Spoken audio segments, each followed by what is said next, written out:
So it is a great honor and pleasure to welcome Ariel Dorfman. Thank you so much, David, and thank you to the community college for receiving me, right? After all, community is the most important thing of all, basically, not only for our humanity, but for certainly for education and for me as an individual, right? The idea of the communal spirit is very important. And that was one of the reasons besides David's persistence and I would say his very perceptive intelligence of what I am as a writer convinced me that I really should do this, which I rarely do. So I wanted to start by saying that this novel, Allegro, which is, I'll just show it here so you see it there, Allegro, is not what people would expect of me necessarily, though I would suggest there is a great continuity with a number of my works and my obsessions. But let me sort of, I'll be reading a couple of pages from it in a few minutes. But let me first of all say where it comes from. And my work generally comes from the fact that inside my head are buzzing hundreds of different ideas, situations, characters, even phrases, waiting for the opportunity waiting very patiently for the moment when that will come, right? So one of my major obsessions as a child, from I was 5 years old, was music, and specifically little Wolfgang Amadeus Mozart. My dad had brought to I was born in Argentina. At 2.5, I moved to the States. My father was in the UN, and we were in a place called Parkway Village, which is in Queens, and I was relatively far away, fortunately, though I was in Queens, from young Donald Trump, who would have beat me up without any doubt whatsoever. But I got saved so that he could beat all of us up later. And I hope there's nobody who feels offended by this, but the facts are the facts. Anyway, I was in Parkway Village. My dad brought brought me a phonograph, a little record player, and he brought me several books which he and his mother, records which he and my mother had bought, and one of them was these were the lives of the composers, with a great emphasis upon their childhood, and one of them was narrated by Jose Ferrer. Jose Ferrer, who later would become famous as the actor who did Cyrano, and he did Toulouse-Lautrec in Moulin Rouge, and maybe other people don't know him at all, but he was a very major star, a major Latino star, right, from Puerto Rico in those days, and he had narrated the story of Mozart. So I began to hear the idea of Mozart, this little child prodigy, and I thought, well, I'm a little child prodigy myself, in the sense of I wasn't writing anything because I couldn't write. I was too ADHD, but I was drawing things, and I was full of imagination, and I was putting on plays in my mind and in front of unfriendly or friendly neighbors. So Mozart was with me from a very, very early age.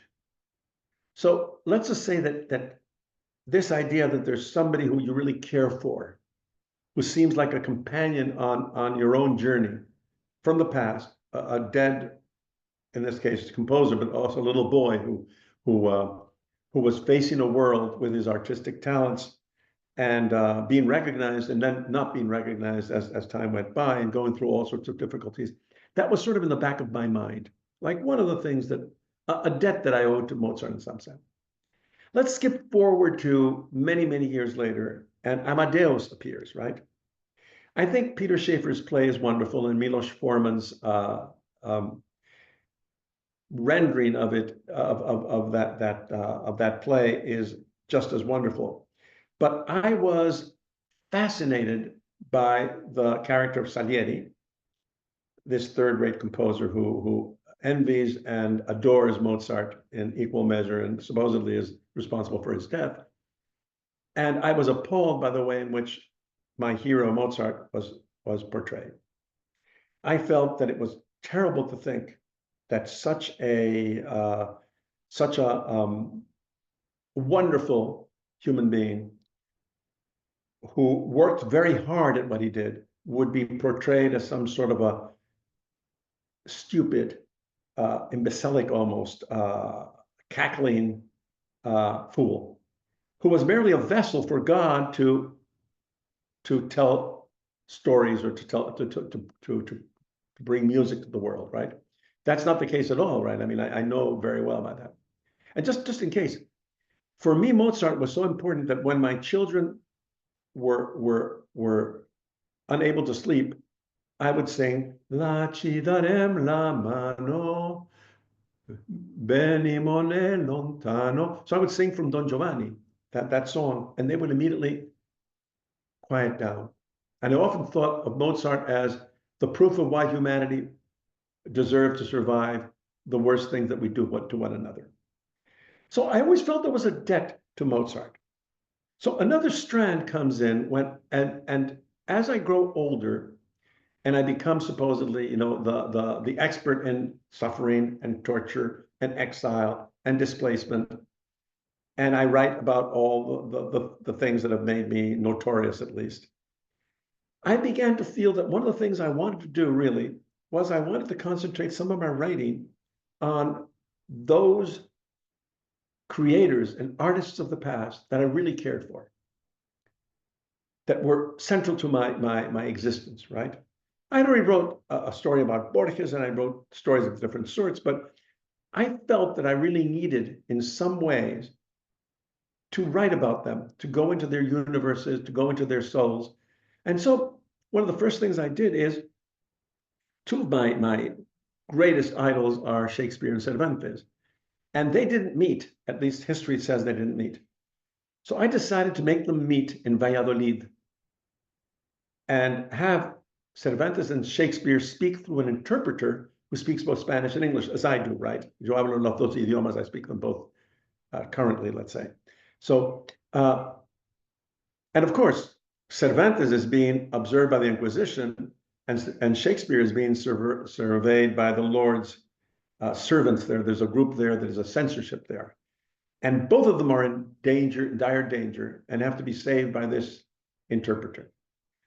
And then I went on, after that, that wasn't enough. I went on and wrote Cautivos, which was about Cervantes creating Don Quixote in the Sevilla jail. And I can just go on and on how I was doing that. I've just published in the Massachusetts Review a novella on somebody called Bertolt Brecht, who comes to America, is confused with Bertolt Brecht, and goes to Hollywood and has to live undercover for many years, making believe that he is the playwright. So, and I've just finished a story which is called Burning Don Giovanni in New York, which happens in the 1830s, when Don Giovanni is opened for the first time in New York, and it's told by Da Ponte, Lorenzo da Ponte, who was the librettist for Mozart's three famous operas, which are Don Giovanni, The Marriage of Figaro, and Così fan tutte. So as you can see, it's not as if this appears out of nowhere. It's simply that it comes out of a sense that I have to, let's say I have to deal with the beauty of the world, and I have to deal with those who made the world more beautiful, and at least made my life more amiable and happy. So I would add to that I had a debt with music, because I had written Death and the Maiden, right? And I have been berated very often by people who say, how can you possibly have put Schubert, whom I adore, of course, right, as something, as a composer who is loved by a supposed torturer. In other words, let's say the torturer did love it, whether that's the man on stage, the doctor, or not, that's a different story. So I found myself in a situation where I felt, what if I wrote something with Mozart as a protagonist, and let's say we found a way of showing what music can do as a redemption, not as that which joins a torturer with the tortured. Because of course, part of the problem, one of the reasons why I took a piece that I love so much as Death and the Maiden, the quartet by Schubert, is precisely the problem of that doctor who tortured Paulina, the protagonist, is how much they share, the fact they share a humanity. Because it's very easy to get rid of somebody if you think they're inhuman or subhuman or non-human. But if they love Mozart or they love Schubert, it's very difficult to classify them and decide on what side they are, after all. I mean, they're on the side of the devil in many senses, but on the side of the godly in the sense of appreciating music. And that comes out of a lot of my own experiences. So I felt that, okay? So how did this start, this novel? How did I finally get to it? Well, many years ago, my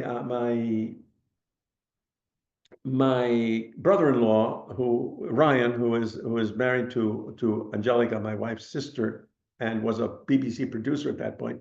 We're having dinner with the four of us there, with him, his wife Natalie, and Angelica and myself in London. And he said, Ariel, do you know that Bach was blinded by a charlatan doctor, eye doctor? I had no idea. I mean, I knew something about the story of Bach. I said, yes, he not only blinded him, but a few days later, Bach died. I said, well, that's very interesting. And he said, no, gets more interesting. The same charlatan doctor blinded Handel some years later, and he died. And I said, okay, thank you very much. I've got a story here. So I began fiddling around with it for a long, long time.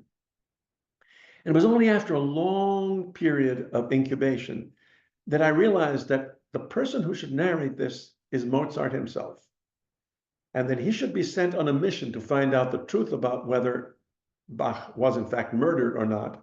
So it's a mystery. But that through this, I could tell the story of Mozart and this doctor and Bach and Handel as well. And the story it really starts in Leipzig when he's visiting Bach's tomb, but it starts when Mozart is 9 years old and he is in London. He's just composed his first symphony, and he is approached by the son of this charlatan doctor. The doctor is called John Taylor, Chevalier. He auto-called himself, self-called himself Chevalier. And Jack Taylor, the son of this doctor, approaches Mozart when Mozart is for the first time without his father, his mother, or his sister at a concert hosted by Bach's youngest son, Johann Christian Bach, who is the composer, the Kapellmeister to the king, King George. This is George III, the one we know all too well. Mozart is approached, and Jack Taylor, the son of the Chevalier, the eye doctor who blinded Bach, says, you must help me to convince Johann Christian Bach to receive my father and realize that the story is a very different from the one that is being told, and that is stopping me from being myself accepted as an eye doctor to the court.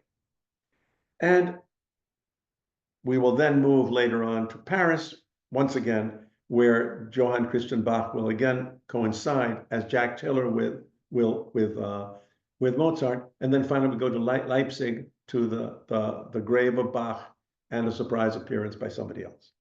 So that's the general story of this, right? And what you have, Mozart is a sort of a detective.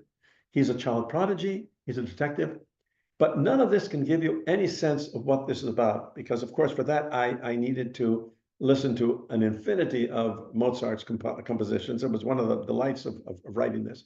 And the other was that I was able to listen to a lot of Bach and a lot of Handel, a lot of Abel, who is one of the protagonists here as well. Hardly nobody knows George Friedrich Abel at all. I ask people how many, when I'm reading in a room. I just did this in Washington. There were perhaps 100 people there. I said, who knows Abel? And nobody had even heard of him. And he's a wonderful composer. Anyway, so let me give you a sense of how this is written, and then we can go to a conversation with David, and then from there to some Q&As, all right? So they're speaking in French. So this is after that concert. They have all gone to a dinner, which is hosted by Lord and Lady Fane, okay, who are from Scotland, and have promised that Mozart, if he goes, will get a snuff box. And the Mozart family is collecting snuff boxes because they're very poor and they have to resell them. And that's sort of what they do. They get gifts.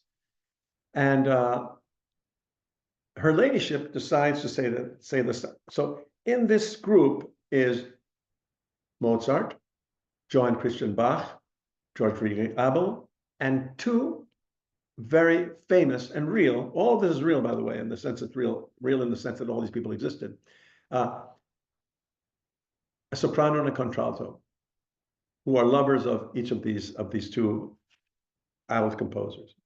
So I can count on our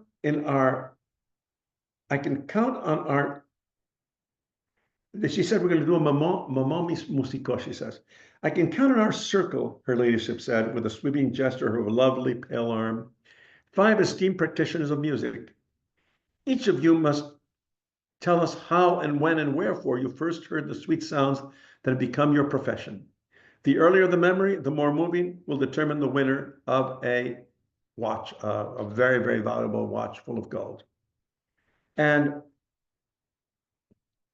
must the stories be true, I asked, and everybody laughed.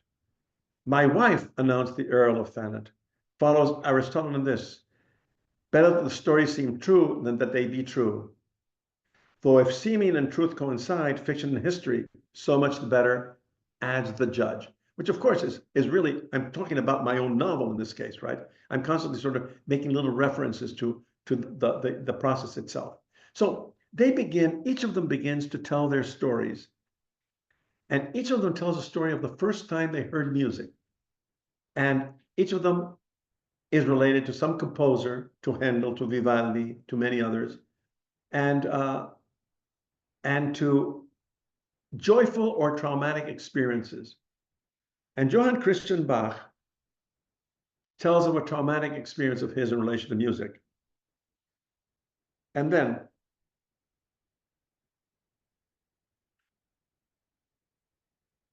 they go to Mozart, right?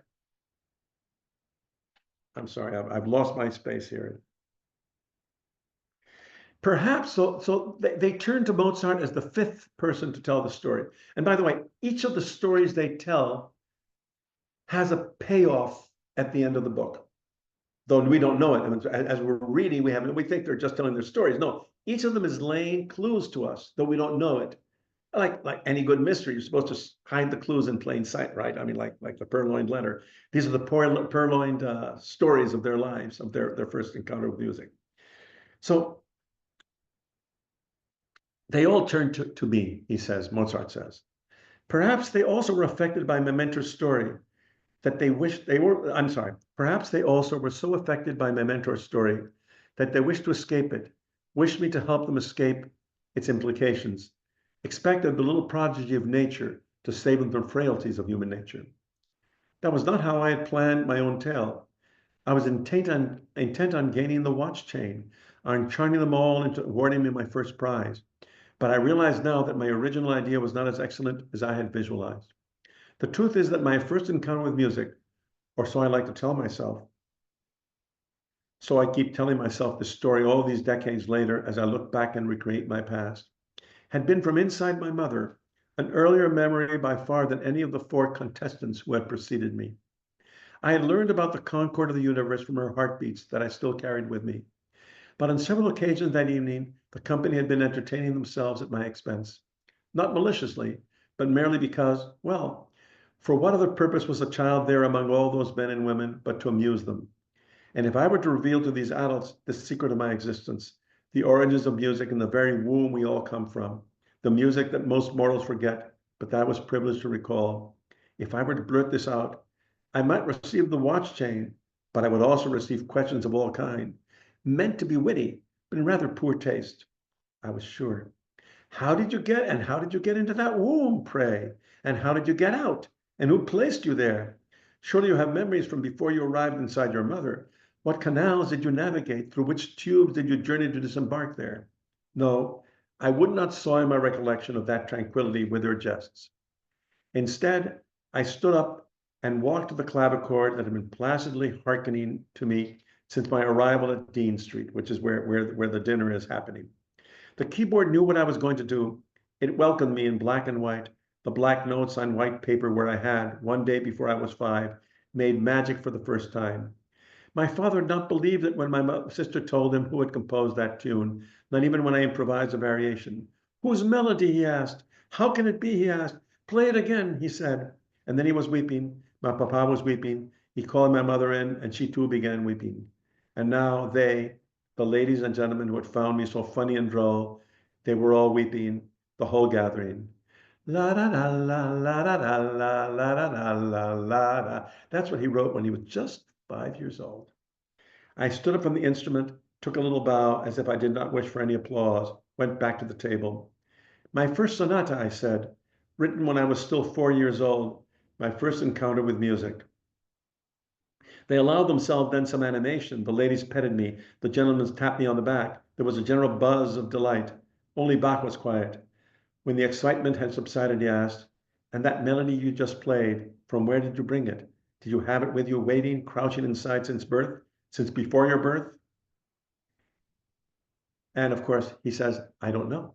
I have no idea about that. And Bach keeps on saying, because that is as close to God as you will ever get, child. And you remember it, bless you, with the same purity with which you lived it. I am telling you that you saw the face of God that day without knowing it. If you were ever going to repeat that experience as a mature man, as an adult, if ever, he lapsed into silence. I did not know what to say. So that gives you a sense of what I'm trying to write here, right? And I'm now open to a conversation with you, David, because you read the novel, so you can ask all sorts of impertinent questions. So one of the questions I kind of want us to ask, and you alluded to it in your explanation in your opening. You have to speak a bit that louder. I can hardly hear you. I'm sorry. Okay. So one of the things that I mentioned to you prior to starting is that this is a novel that is not necessarily set in Latin America. And I think that was one of the biggest changes within some of the Macondo writers is that, Latin American novels don't necessarily have to be set in Latin America. And that some people might be surprised that you would write something like this because of a lot of your work with Death and the Maiden and your other plays about exile and the Pinochet dictatorship. So what would you say to anybody that feels that this is like a surprise work or that it doesn't fit in with your other novels? I think it's a very good question. I mean, first of all, let's say that it is not, one categorizes Latin America in ways in which many of us would not necessarily fit in the categorization or even a caricature, right?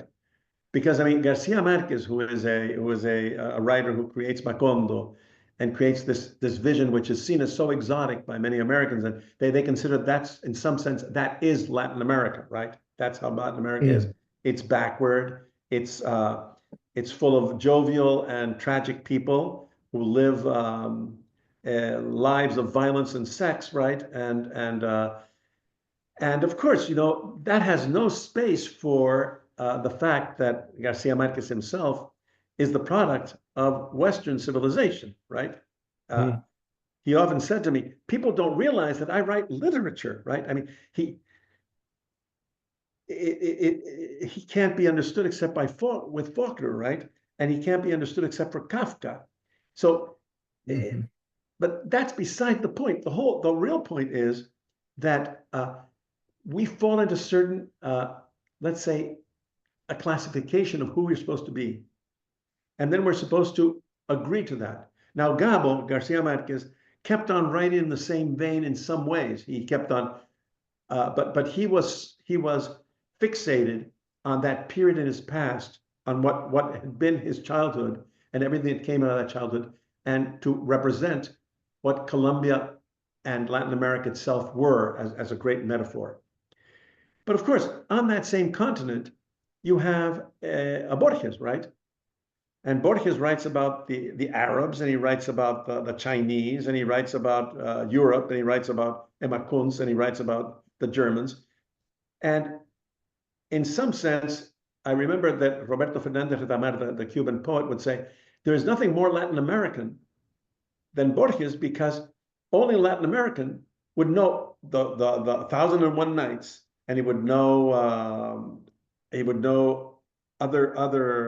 every culture. In other words, we absorb all the cultures into ourselves, and therefore are part of that same culture, right? So, in some sense, to think, let's put it another way. Now let's go to my own case, right? I mean, I didn't choose terror. Terror chose me. I didn't choose to have my friends disappeared. I didn't choose for a peaceful revolution to be turned into the bloodiest massacre in the history of Chile and one of the bloodiest in Latin America. This is something that came to me. It came to me despite my best efforts at it, right? So I'm a survivor of those terrible moments, and I am somebody who suffered exile. But I always had from the very start, and that's the reason why I was able to write Death of the Maiden eventually. I always knew that I wasn't writing only for Chile. I wasn't writing only about Chile. You know, after the coup came, I spent 3 years in which I couldn't write a thing. And all around me, people were denouncing Pinochet and saying how bad he was, etc. And I was writing things about how bad he was. I've got no problem with propaganda and no problem with militant literature. I've got no problem with whatsoever. It has its own space. But I knew that the fundamental function of my literature, at least, had to be to delve into the deeper reasons of defeat and the possible reasons for victory. And to go into the frailties and labyrinth of the human heart was what I felt I had to do. And if you look and you see the first stories I write, which then came out in English as My House is on Fire, are 16 different stories from different perspectives about different things. And many of them are dealing with, they come, most of them from the dictatorship, but they're looking at machismo. Several of them are told by somebody who you think is a man and turns out to be a woman, because you think a man can be heroic and a woman can't. That sort of thing. I was experimenting constantly in that sense. So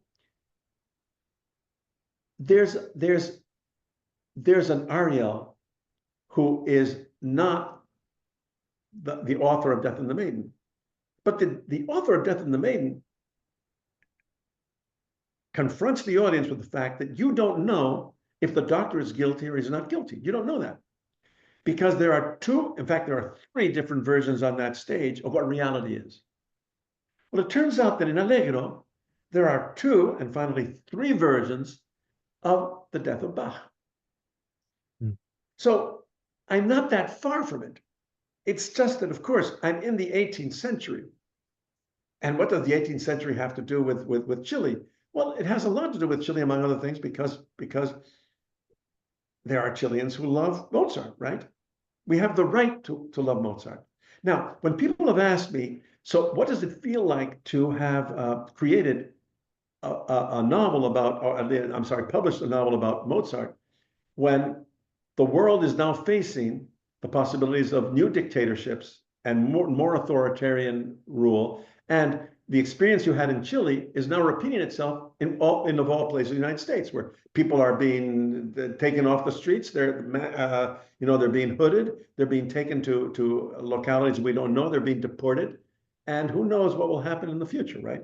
Where there is an assault on democracy, a slow one, but a gradual one, and a pervasive one, very similar to the ones we lived in Chile before the coup. And my answer to that is, well, you know, what all this is about beauty. All this is about defending beauty, the beauty of one another, the beauty of the world, the beauty of music. It's defending the possibility that that's what we're here for. We're here to make our lives, that's what I think is most human in us, to make our lives more aesthetically pleasing, to give us pleasure in a novel, or give us pleasure in a dance, or give us pleasure in the music of Mozart, right? So in some sense, I'm saying maybe this is a novel for our times, because what we have to do is we have to defend the right of all of us, even those we most despise, perhaps, to enjoy Mozart.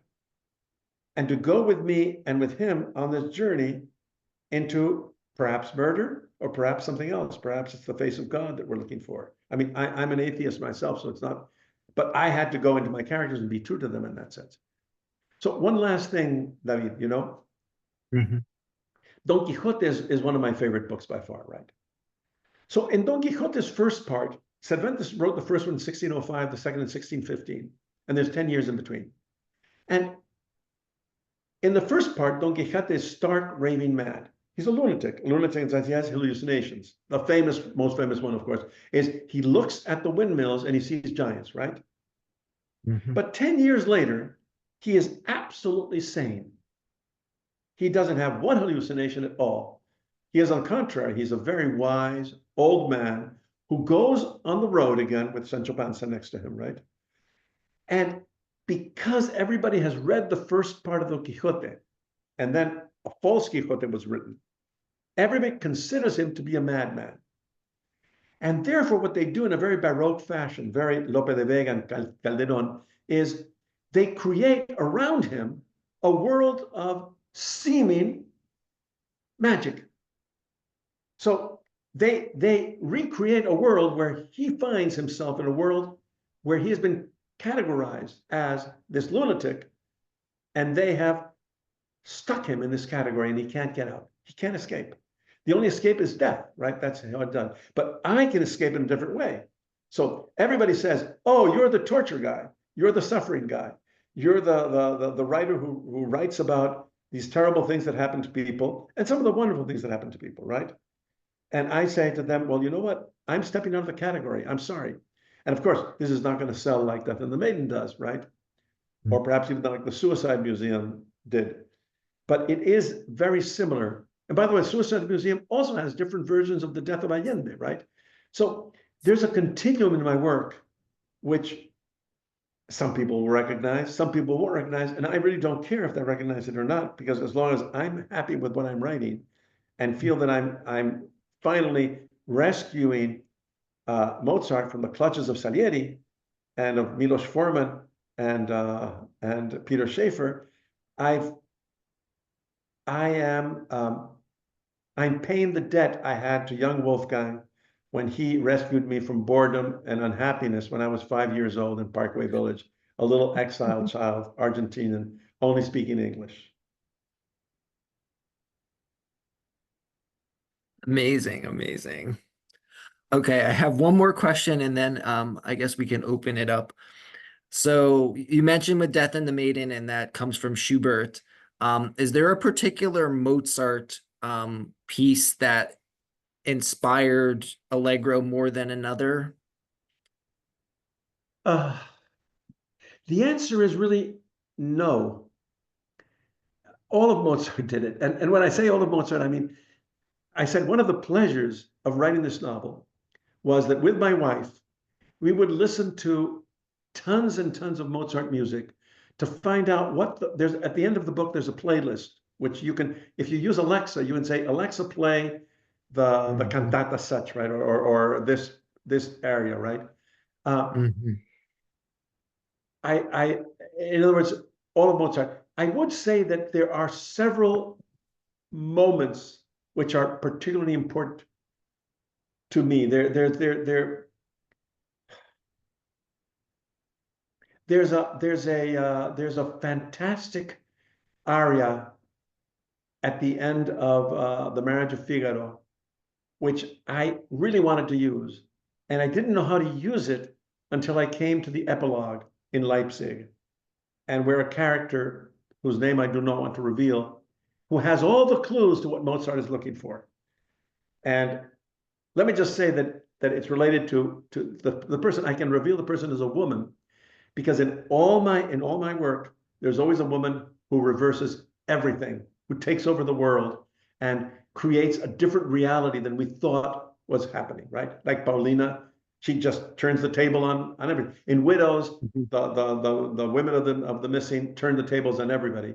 And the last one and did other things happen. It happens over and over and over again. So uh, I did feel that one aria of Susanna was very, very important in The Marriage of Figaro. But all of Mozart was really just so important. There is one particular sonata that he wrote just after his mother died in Paris, which of course is part of the story, right? And that is one of the most beautiful sonatas ever written, just for solo piano. And it plays a pivotal role in the story itself. Okay, thank you. Okay. I'd like to open it up to some questions from anyone in here in Zoom. I see some of my students and we've just read Death and the Maiden. If you want, you can unmute, or if you prefer to type it in the chat, those are both good answers or good options. I'll start with one because I know my student, we actually had class yesterday, and the question is, does Paulina find closure in Death and the Maiden? Does she find closure in Death and the Maiden? Right. Yeah. So, in one sense, she does. In another sense, she can't. Because one of the things that I wanted to do is I wanted this to be a very disturbing play. Meaning, I don't want a sort of a Hollywood solution where somebody comes in, discovers that the doctor is guilty, and shoots him. And then Paulina goes off into the sunset. So at the end of the play, she has conquered many things. She can listen to Schubert again, publicly. She can go out publicly, right? She has proven that she is much smarter than both of these men, and probably smarter than most of us, right? She has taken her destiny into her own hands. But she cannot stop the fact that when she walks into the concert hall at the very end of the play, the doctor is either there as a ghost or is there in flesh and blood. In other words, she cannot stop the fact that when the transition to democracy happens, most of those who are responsible for her pain, the pain of her colleagues and the other women and men who have suffered, and the pain of the country, are going to be impunes. They're going to have impunity, as happened in Nazi Germany, right? The same thing happened there. And I can assure it's going to happen in this country as well. Once things change and democracy returns in its fullest sense, I'm sure that most of those people who said yes to the destruction of democracy are going to go on very tranquilly with their lives, feeling that they're fine. So in that sense, there is no closure until all the people in a country, all the people in the land say, no, this can never happen again. So when things begin to happen again and again and again and again, right? As I noticed, right? Because Death and the Maiden comes out of the fact that I'm looking at the world and the world seems to be echoing the sorrow of Chile. So I wrote it in such a way, and part of the reason why the play has been so incredibly popular, I mean, much more than I could ever have expected, was that it's written in such a way that anybody in any country can see themselves in that. And when the play opens on Broadway next year, as you will see, people will see in it the United States, unfortunately. So, in Germany, it was the most popular play. In Germany, a year after it opened in London and then opened on Broadway, I could have gone to a different city in Germany every other day and seen 140 different versions of Death and the Maiden being put out, because they felt it was their play, right? So at this very moment, it's on in Iran. It's on in Macedonia. It's on, I mean, I don't want to go on and on, but people see in it, and they see in it their own story, because exile taught me to write in such a way that this play could be understood as not localized precisely in Macondo, right? It is not a play about Macondo. It's a play about Chile. And the people who are on that stage quote Nietzsche. They like Schubert. And they speak highly of the law. And they're very educated people, right? So very much, I suppose, like the audience that we have today on our Zoom chat. Okay, thank you. So there's anyone? closure, but there is not closure. And Mhm. I always say, if you want Paulina to have closure, change the world. Make it so she doesn't have bad choices, only bad choices, right? Why does she have to have the bad choices? Why don't you organize things so that there are no more Paulinas? And then that will be I would say that would be a great triumph of hers. I'm sure she'd be very happy not to be the protagonist of this drama over and over again in other people's lives. Excellent. Thank you. Are there any other questions from the audience? Because I could ask away a lot. Hello, I have a question. Um, Yes, please. hello. Hello, hello. I was actually a student of Mr. M's too, and I read Death and the Maiden, and it made me really like your work. I think you're really cool. There was a Well, quote thank you that so much. I can hardly hear you, but I'm doing my best. Oh, I'm so sorry. I'll try No, to no, no, speak no, up it's a not little your bit. fault. Let me see if I can put up my own. Let me see if I can put up my own. Maybe I need to put this up a bit. Maybe my problem is that I'm not. Okay, can we try that again now? Yeah, can you hear me? Oh, much better. Thank you. Yes, it was Okay, my good, good, fault, good. you see. I was blaming David, and it's not his fault at all. That's always David. Okay, I can hear you much better. I had it a bit low. Great. Okay. Yes, I can. I'm glad you think I'm cool. That makes me feel quite happy. Oh, well, there was actually something I had read before that you had it was in a magazine. It was you being interviewed. It was you had some said I think I have it down here. It says if you can't make the dead speak, then do you speak to the future when you will be dead? So I have an intimation that somebody in the future is listening to me as I speak now, especially as I write. I'm trying to listen to the voices of those who are not able to accede, those who went through life without leaving traces, especially in the written language of who they were, what they tried to be, what their dreams were. So now, with everything going on in life, and now just after you've had so much experience writing, what would be some things that you would want to leave behind to the future generation in your writing? I know you've said a good deal of things so far too. So if you think that that's all that you said today, then that's okay too. No. It's a very good question because I mean, I did write my first book in English on Latin American literature, basically the novel, is a book called Some Right to the Future. And I've always felt that the future is you know, I have a novel called The Last Song of El Sendero, which is basically the story of a group of fetuses that rebel and refuse to be born until the adults make the world a better place. They fail quite miserably, but they take a stand, let's say, or take a stand inside the womb. So the idea that the future depends on us, and that if we do not speak to that future will not exist, is very important to me.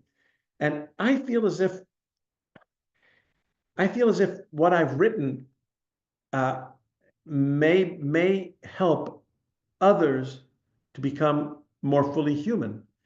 Because I think of all the things that I've read in the past, and so much that I've read, that has moved me, inspired me, made me think, made me really maybe go into both the abyss and the glory of what it means to be human, that if those people had not written those things, I would not be here really. I would be somebody else. I would be lost. So I can only hope that I can add my tiny contribution to those songs, that I can add my song to theirs so that as we go forward, those who have not yet been born will will understand what we went through, you know. In some sense, maybe they will forgive us, as Brecht says. They will forgive us. They will pardon us for what we did or what we did not do, because these are very hard times, you know, and hard times are going to call forth hard conditions, and not all of us are going to survive entirely well. So I can just hope that that's what will happen, you know. I don't think I can say very much more than that. I certainly hope the Allegro will stay on, you know, that people will, because you know, the good thing about writing something like this is that it's timeless in the sense it doesn't depend on people knowing about the Pinochet dictatorship or Allende's years in office or his death. It just depends on them liking Mozart and loving Bach and Handel. That's all that I need for them to at least give it a try. Okay, awesome. Thank you so much. Okay, any other questions? Because I have a couple more, but I definitely want to give the audience here a chance to ask if you guys have any questions. Okay, so one question is it more important to pursue beauty rather than, for example, truth? I have something else, but is there a specific woman who inspired you to create? I'm sorry, I have to read, it disappeared. Oh yeah, there's three in the chat, so I'll read them. So the first one is it more beautiful to pursue beauty rather than, for example, truth? Well, one of the interesting things about beauty is that at times it is in contradiction with truth.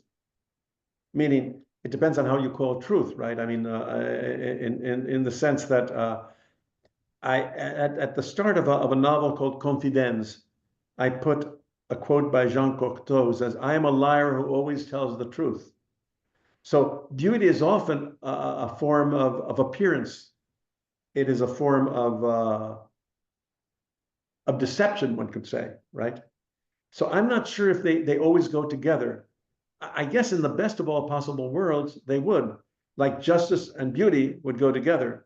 But often they don't, right? Because, you know, you have somebody like Wagner, who was a despicable human being, who writes the most wonderful operas and music, right? And you know, you have Céline, who is a fascist, and he writes Voyage to the End of the Night, right, in France. And it's a wonderful novel. So it's very complicated, right? Just like it's complicated when you think that the doctor who tortured Paulina loved Schubert. So it doesn't always go together, truth and beauty. They can be at odds. And that makes it both truth and beauty more interesting, I think. Thank you. All right, the next question. Do you have any advice for young writers and how to get over writer's block? Well, one is to be patient with yourself. The other is to be truthful. I'm sorry, guillemets, right? Between quotation marks, is to be truthful in the sense, be true to yourself. Don't worry about transgressing. Don't worry about writing something that your mother wouldn't like or that your neighbor wouldn't like. But you know, writer's block happens for a reason. So generally, you can either try to get through it and bash your head against the wall, or you can very patiently wait and find another way around the wall, something like that, right? I would say that you should trust yourself, and you have to work very, very hard. You have to work. It's a lot of work, really, you know. Mm-hmm. It's the loneliest professions. At the same time, of course, you're communing with, you would hope, millions of people there, at least the prospect of them. Awesome. Thank you. All right, the next question. Is there a specific woman who inspired you to create these strong table-turning female characters, or are they simply a result of an admiration for common behavior amongst women? Well, I think both of those are true in the sense that there is this enormous admiration, right, for women. In the specific case of all these women, really, my wife is quite extraordinary. She is a strong-willed, very obstinate woman who is incredibly compassionate, who has saved me many, many times over, and who is sort of every woman that I write who is independent and who is fearless, I write as a homage to her. And most of my books, as you know, David, are dedicated to Angelica, who's my first reader as well. So she she is behind all that, right? So she was Paulina in some sense. If I hadn't married her or fell in love with her, I would never have been able to create such a character, or the characters of widows, or or several other characters. One who appears at the very end of Allegro. But there's a sense in which I also find that because women have been so often oppressed and neglected and put aside, when they do find a time that their voice that has always existed come out, they break open the world. And that's such an interesting moment, right? So when the women of the disappeared in widows decide that the bodies that are coming down the river belong to their father, their husband, their sons, despite all the evidence that there's no way of identifying any of them, when they do that, and they say, we would rather die than not bury them, as if they were all Antigone or Trojan women together, right? Their obstinacy, their love of life, their decision to stand against injustice, no matter what the consequences, simply explodes the world. The captain, the military, they do not know what to do. They literally do not know how to deal with women who take a stand and who do not let themselves be besieged by fear or by the prejudices of their society. That doesn't mean they're always right, because, you know, after all, in Death and the Maiden, the only person who's torturing anybody else is Paulina, right? Mm. And the grandmother in Widows is going to bring destruction upon her family. She's going to have them all killed. So it's not only that women are admirable, because they are, but that very often I see in them the same humanity that men have got, right? Except that they have perhaps a better chance at redeeming us than men do. But I think men can also redeem us. You know, I mean, here I am. These are my characters. I mean, I imagined them. I didn't make them up out of nowhere. Okay. Well, I have one more question because there aren't any more in the chat. With the adaptation of Death and the Maiden from Polanski, I know you are credited as one of the screenplay writers. The ending is very different. Very different. Because the guilt is confirmed, and obviously you can't do the mirrors in the spotlight for the movie. Did you make that call, or did they? Oh, no, that was Roman Polanski's call.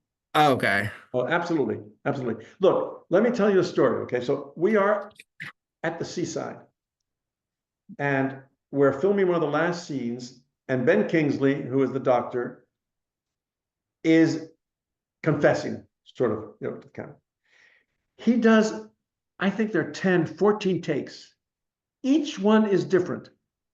In one of them, he's really innocent. It's clear that he's innocent, but convincing enough so that Paulina won't kill him, right? And then he does one where he's really, really perverse. And Roman picked the one which was perverse. So that's a director's choice, right?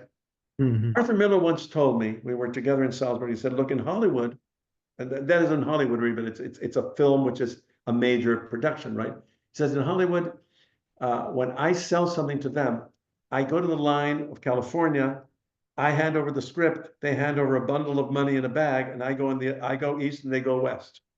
He said something of the sort, right? And I think that's basically true in the following sense. You know, this is a Polanski film. If you want to know what I feel about this, then you have to read the play.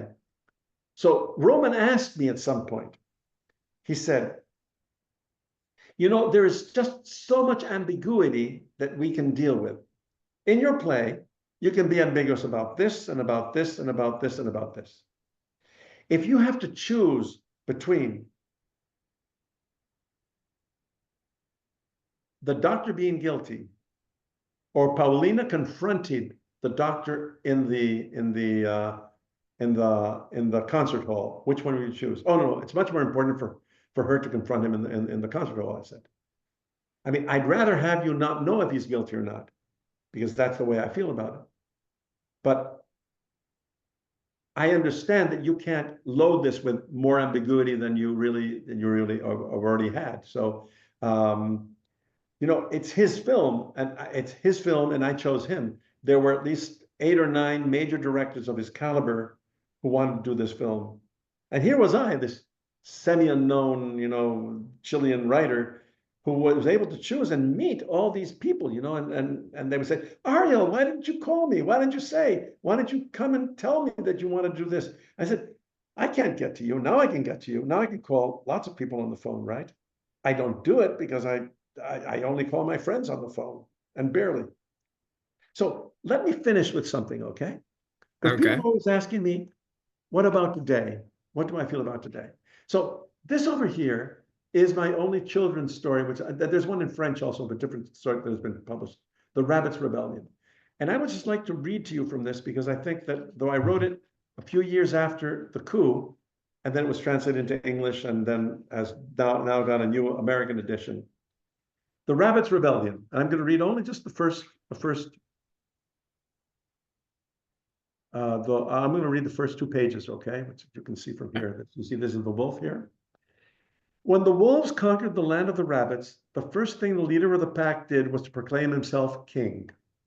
The second was to announce that the rabbits had ceased to exist. Now and forever, it would be forbidden to even mention their name.